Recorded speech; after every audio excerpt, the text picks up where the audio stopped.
Happy Thursday and welcome to ATI Pro Media. It's January 30th, one day left in January. How the heck did that happen? It's already February 1st. We got the market pulling back ever so slightly. Had a great rally yesterday. And as Brady Huck knows, you got to feed the bulls every day. We need some bullish headlines to keep this thing going. There we go. All right. We got some other headlines. We'll talk about it. Brady, come in here. You're cracking me up with the sound bites. You're getting better and better at those. You got to time them well, I forget they're there sometimes. But let's jump into your markets, talk about where your markets are at here. We'll quote them up. March corn down 6 cents, 4.91, rolling back over. March beans down 15 and a quarter, 10.45. Oh, those aren't, you got to do the sad trombone. Looking over at Chicago wheat, we're up 3/4 cent, 5.63. KC wheat's up a penny and 3/4, 5.82. July KC wheat 6.01. Nice. Looking over your feeder cattle, up in the front, down in the back. Fat cattle are a little bit green, close to unchanged, but a little bit green, a little firmer there. On your lean hogs, they're up 25 points on the April, up 37.5 on the February.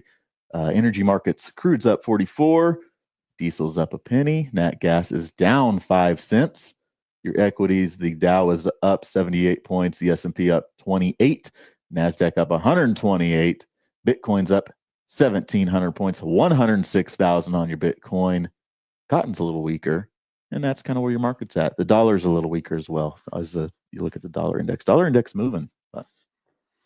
Good stuff. Well, heck of a rally yesterday, right? Nice to see corn close double digits. Good soybean rally, but yeah, we need the next headline, right? Maybe it's this story out of Brazil. Good article from Reuters about second corn crop. But anyway, we had a Fed meeting yesterday, and pretty much what everyone thought, right? The Fed is in no hurry to cut rates. I got to read my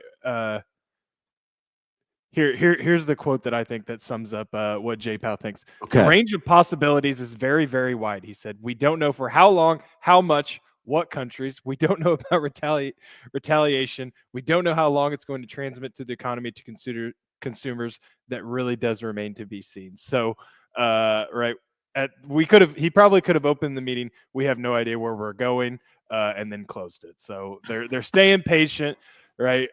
No rate cuts feel pretty far away. I wonder in the next 3 months, right? I can't predict the future, but at what point, do we start talking about the potential for a rate hike, right? Can we see that in the next 6 months to a year? Oh boy, flippity flop. I like it. We don't know what we don't know, Connor B. I think that's what the sums it all up right there. Jan 25, first press conference for Jay Powell, walks in the door. We don't know what we don't know. It'll be what it'll be. Interesting. Wild times ahead. Good stuff. I think they got 2 cuts, maybe May, June, a quarter point type of cut in the cards. But I don't know. And how many did we have priced in at this time last year? Was it 6? It was 4 to 6 in there. 4 to 6. And we got 2. Yeah, well, maybe kind of 3. 2 cuts, but one was a half point cut. So I know I said 2 yesterday, but it was actually one of those was a Baker cut, the half point cut. So but didn't get what we anticipated. Things change, and we'll see what happens there going forward. Oh, you're on it. The other one, right? If we're looking at the main headlines right now, it's got to be how we progress in South America in terms of second corn harvest. Or second corn planting, soybean harvest, but then also it's going to be tariffs, right?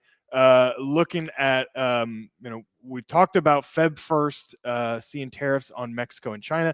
I saw an article came out where Mexico president basically said, we do not think tariffs are going to happen, but if they do, we will be ready for retaliatory tariffs. So I think, looking back on history, when you say something like, I don't think you're going to do it, Trump usually doesn't take that too well. But time will tell, right? Yeah, I don't like that comment, that headline. That one scares me. Mexico's a big buyer of U.S. corn. Luckily, I think a lot of it shipped there. But going forward, that would be that'd be pretty dicey, slippery slope there. And the Colombia deal over the weekend, that one popped and then it dropped and it went away real quick. But at some point, somebody's going to test how if if he'll stick to his word, if he will implement them. And it's kind of like the government shutdown type of talk where you have this threat of a government shutdown. It shuts down 10, 12 days, start to squeeze who's the first one to back out and change. But a lot of posturing going on. Somebody's going to test it at some point in time, and that is going to shake up these markets. Absolutely. So here's the full quote is, we don't think it's going to happen. Scheinbaum said at a regular press conference. And if it does happen, we also have our plan. In the unlikely event that the U.S. does implement tariffs against its largest trading partner on Feb 1st, Mexico is prepared to impose retaliatory tariffs on the United States. So the tariffs would most likely be on pork products, cheese, apples, grapes, potatoes, cranberries, whiskey, as well as manufactured steel and aluminum. Mexico has chosen these products because they have a big impact on regions that voted overwhelmingly for Trump. So to me, it looks like Mexico thinks they're ready to take the gloves off and put some tariffs back on if we see it. Right, time will tell. Trump administration is pretty clear that if we can see better border security in terms of illegal immigrants, in terms of fentanyl, right, we don't need to see any types of tariffs imposed. So it's who knows, right? A lot of jockeying, a lot of posturing back and forth. I guess maybe we'll know. Feb 1st is Saturday. I think we'll probably have some good talking points come Monday, Brady.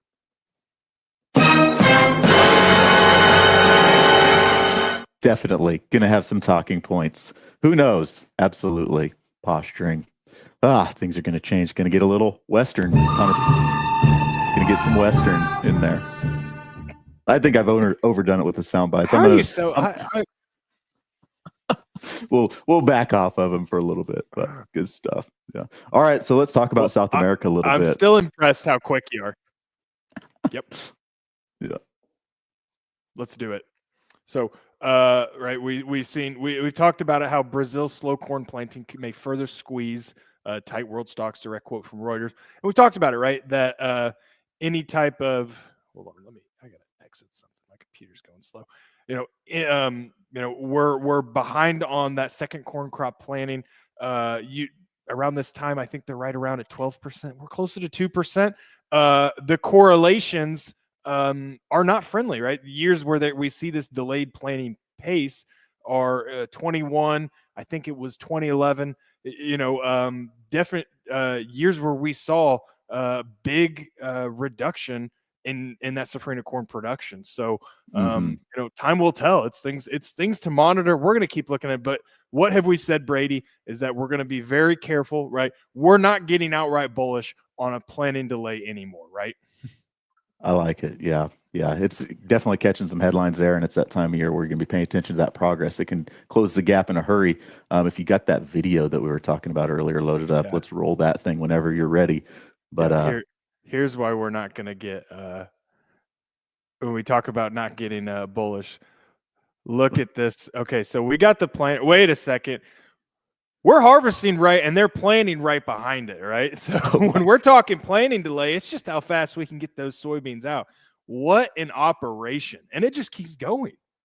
That is something. That's quite the clip. Wow, there's a couple rigs out there, a couple grain cart drivers, and that I don't know that they need that big high-speed planter behind those. Looks like they're kind of backed up. Oh, another grain cart. It keeps going. And another Brady. combine. My goodness. Those aren't small machines either. So, wow. That comes from SLE Agro on Twitter. They always put out good stuff. If you like watching, farmers in Brazil, it is amazing. But what an operation! So if you wonder why we're not getting super bullish, let's watch that video. They got a couple planters going right behind the combine. The manpower alone, right? Unbelievable. Yeah. How many trucks does it take to keep that thing running? Considering the time it takes to get to port, I imagine it takes the whole fleet of trucks to keep up with that thing, because they just go straight to the river. I believe a lot of them do. But, right. Well, the other thing on my mind too, Connor B, is this March contract. We're knocking on $5 a little bit here, $4.90.5, down 6.5 today, but went up in there and tested. I don't think we ever cleared $5 on March corn, but we have options expiration that's gonna creep up on us here in a couple weeks. And we talked about it yesterday. The sentiment in February when those March positions rolled out. Do you have stuff on a basis contract in the March? What are you doing over the next 3 weeks with that contract, those positions? And what's going to happen? What's going to get squeezed out as that March contract comes off the board and rolls over into May? Going to be interesting couple weeks ahead between all the geopolitics stuff, the contracts you have on, where the farmer's at, what they need to do to manage positions out. Are they going to sell? Are they going to roll it out? Yeah, absolutely. And in commodity markets and in grain marketing, we're always waiting for that next card to be flipped over, right? Is it bullish or bearish? Mm-hmm. We had the USDA report. It was unbelievably bullish. So now, right, what are our next cards to be flipped over? It's going to be, how's the safrinha crop look? How's soybean right? How's the Brazil Argentina soybean crop going to look like? What are we going to see in terms of policy? And then before we know it, right, we're going to have our first look at what U.S. acreage is going to be, and talk about something that could shift it. Right, right now the corn soy ratio is still pointing to more corn acres. And you want to talk about fixing a balance sheet very quickly, as if we plant the 94 million acres of corn, that gets the carry out up there pretty quickly. Yep. Yep.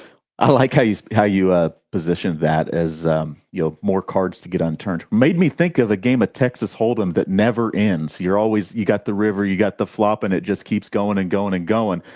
More cards are getting laid out there, and what are you holding here at the end of the day? Is those how strong is your hand at the end of the day? Going to be very interesting.